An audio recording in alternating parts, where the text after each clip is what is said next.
Hello guys. आज ऋग्वैदिक काल में हम जो हैं वो देखेंगे कि वहाँ पे जो समाज था वो कैसा था और इकोनॉमी जो कैसी थी वहाँ पे। तो स्टार्ट करते हैं। ऋग्वैदिक काल में जो समाज था, सोसाइटी थी, वो कैसी थी। तो ऋग्वैदिक काल में जो सोसाइटी में एक बहुत बड़ा चेंज आया था। एक नोमैड लाइफ से सेटल लाइफ की तरफ गए थे, एग्रीकल्चर करना शुरू हुआ था, मेटल एज जो थी वो आ गई थी। और यहाँ पे जो था इकोनॉमी को एक बहुत बड़ा जो एक रोल जो प्ले करती है इकोनॉमी, तो यहाँ से स्टार्ट हुआ था। तो आज देखते हैं। तो सोसाइटी में जो सबसे पहला फेज जो था हमारे पास वो था जना, कि लोग कैसे थे, जना जिनको लोग बोलते हैं। तो लोगों में उस टाइम लोग कैसे थे, जब ऋग्वैदिक काल शुरू हुआ तो लोग कैसे थे। लोग जो थे वो ट्राइब्स थी, जनजाति थी, जातियाँ थी, थोड़े छोटे छोटे समूह थे, 100 120 150 लोगों का समूह था। और उनमें जो था कोई एक राजा नहीं था, कोई भी राजा नहीं होता था उस टाइम पे। मतलब सभी मिलजुल के काम करते थे। बट और इकोनॉमी, जब कोई राजा नहीं है, सभी अपने अपने लिए काम कर रहे हैं, इकट्ठे काम कर रहे हैं, सभी मिलजुल के काम कर रहे हैं, इकट्ठा खाना खा रहे हैं, सब कुछ हो रहा है। तो उस टाइम पे किसको टैक्स पे करेंगे जब इकोनॉमी उस टाइम पे नहीं होती थी। तो किंगशिप था वहाँ पे, किंगशिप कि आपसी मिलाप के साथ जो थे काम करते थे। उसके बाद जो था वो आया वो हमारे पास विश्व। जब पीपल जो थे वो छोटे छोटे ट्राइब जो थी हमारे पास, छोटी छोटी जातियां थी, वो थोड़ी बड़ी बड़ी होनी शुरू हो गई।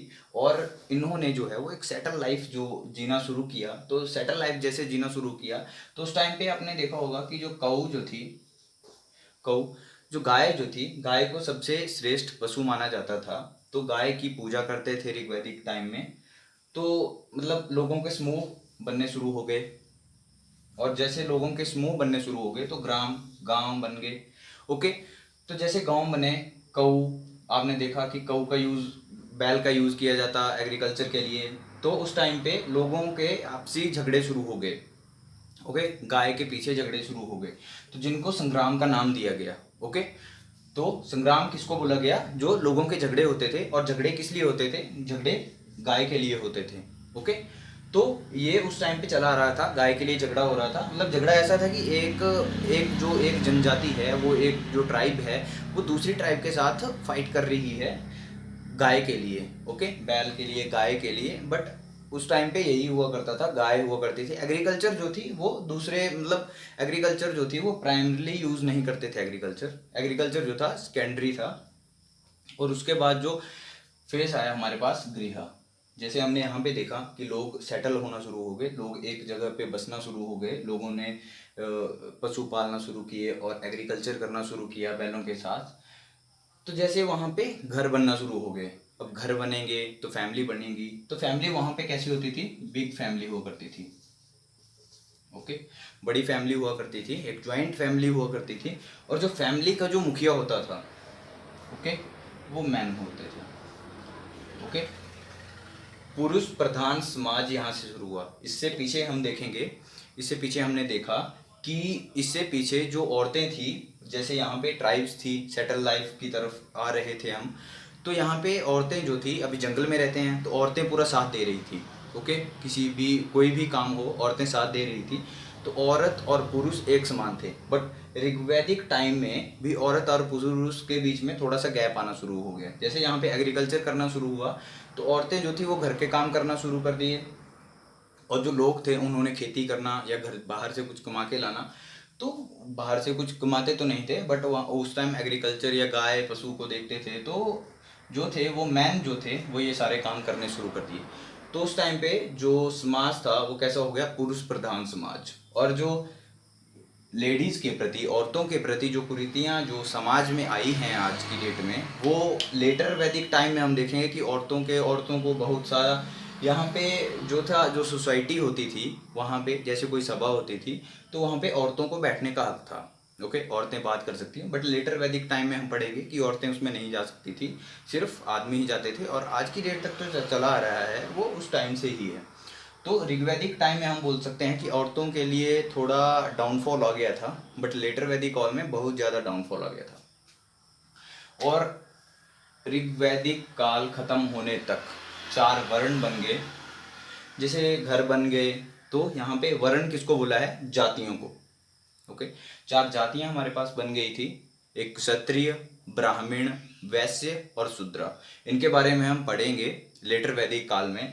बट ऋग्वैदिक काल के लास्ट तक ये जो था ये वर्ण सिस्टम शुरू हो गया था कि हाँ कि कौन क्या काम करेगा, कौन कौन सा काम नहीं करेगा, वॉरियर कौन होंगे और जो पूजा पाठ करेंगे वो कौन होंगे।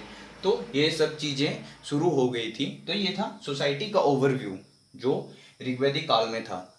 अब देखते हैं इकोनॉमी। इकोनॉमी कैसी थी? इकोनॉमी उस टाइम पे एग्रीकल्चर जो था वो सेकेंडरी था। तो लोग सबसे ज़्यादा क्या करते थे, अभी लोग सेटल हो गए हैं, ओके, उनके पास पशु आ गए हैं और वो तो फिर वो एक मतलब उनके पास काफ़ी ज़्यादा टाइम जो था वो फ्री बच जाता था, तो क्राफ्टिंग करते थे। ग्रे पेंट मतलब पेंटिंग करते थे लकड़ी के ऊपर, या जैसे हमारे पास केव के ऊपर, या वो अपने पॉटरी होती है पॉटरी के ऊपर। तो एग्रीकल्चर करना शुरू कर दिया और यहाँ पे हमारे पास जो थे वो मेटल एज आ गई थी, ब्रॉन्ज और कॉपर आ गई थी। तो इकोनॉमी जो थी यहाँ पे वो बहुत ज़्यादा बड़ी नहीं थी, इकोनॉमी बिल्कुल छोटी थी और सीमित इकोनॉमी थी। ऐसा नहीं था कि मार्केट जो थी बहुत ज़्यादा खुल गई थी, ऐसा कुछ नहीं था, बिल्कुल सीमित इकोनॉमी थी। और किसी को आप एक गांव से दूसरे गांव में अगर आपके पास कोई चीज़ है तो आप उसको दूसरे गांव में बेच रहे हैं और दूसरे गांव से कोई चीज़ लेके आ रहे हैं, ये इकोनॉमी थी। इकोनॉमी जो स्टैंडर्ड हमारा चेंज हुआ है वो लेटर वैदिक काल में हुआ है, मौर्यन टाइम में, क्योंकि वहाँ पे किंगडम बनना शुरू हो गए, किंगडम बनना शुरू हुए तो इकोनॉमी अपने आप चेंज होती गई। इकोनॉमी जब किंगडम और यहाँ पे जैसे हमने पढ़ा था दास और दस्यु आर्यन ने इन्वेड किया था, तो यहाँ पे सेटल लाइफ शुरू हो गई। और यहाँ से आगे जो था, यहाँ से आगे क्षत्रिय ब्राह्मण ये उन सब के काम चेंज हो गए कि यहाँ क्षत्रिय क्या काम करेंगे, ब्राह्मण क्या काम करेंगे। तो जो वैश्य जो थे, जो वैश्य थे, वैश्य हम पढ़ेंगे लेटर वैदिक काल में, जो वैश्य थे वो एग्रीकल्चर कर रहे थे, ओके। जो वैश्य थे वो एक बहुत बड़ा पार्ट जो था इकोनॉमी का वो दे रहे थे, और जो क्षत्रिय थे वो सिर्फ वॉरियर कहलाते थे, उनमें से किंगडम बन जाते थे। तो ये सारी चीज़ें हम पढ़ेंगे आगे लेटर वैदिक काल में। तो ये था आज हमारा ऋग्वैदिक काल में जो समाज था वो कैसा था और इकोनॉमी कैसी थी। Thank you.